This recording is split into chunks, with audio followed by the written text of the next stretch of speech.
Grade 10, Equations and Inequalities, and we're going to have a look at some more quadratic equations.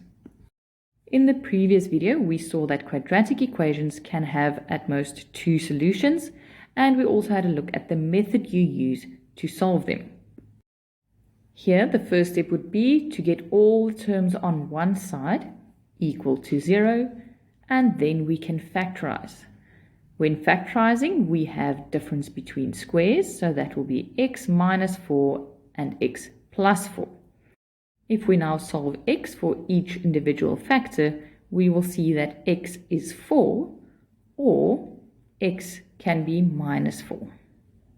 Here we, however, also have a quicker method to solve the equation. This option is possible when there is no bx term in the equation.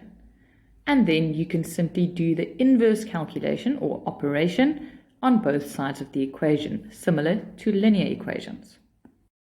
It is important to remember that the inverse operation of a square is a square root, which we'll add on both sides.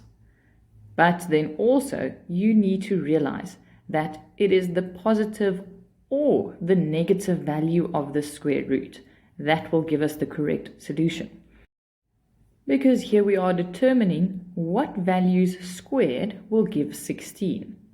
And you should know that any value squared will always end up being a positive value. And that is why x can be equal to plus or minus 4. In example 2, the bx term is once again 0, and I can apply the inverse operation on both sides of the equation. So I'm going to start off by dividing both sides by 2. Next, I'm going to take the square root of each side, and here it is important to now remember that it's plus or minus the square root of the value, which means x is plus or minus 3. You can, however, still choose to take everything to one side of the equation and factorize. In example 3, we once again have this new form of something squared equal to a constant, and therefore we can apply the inverse calculation on both sides. When I take the square root on the left as well as the right-hand side of the equation, on the left you will see that the square and the square root cancel because they are inverse calculations, and we will be left with x plus 3. And on the right-hand side, we will have plus or minus 5. Now we still have a step to do because we have a constant of plus 3 on the left-hand side.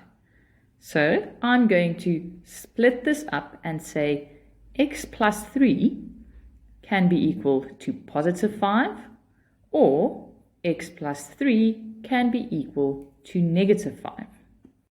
Therefore, x will be equal to 5 minus 3, which is 2, or x can be equal to minus 5 minus 3, and that is minus 8. Here you could have chosen to still use our original method by multiplying out the left-hand side and then also moving the 25 to the left-hand side. Next, we can get it into the standard form, factorize, and then once again get the same two answers.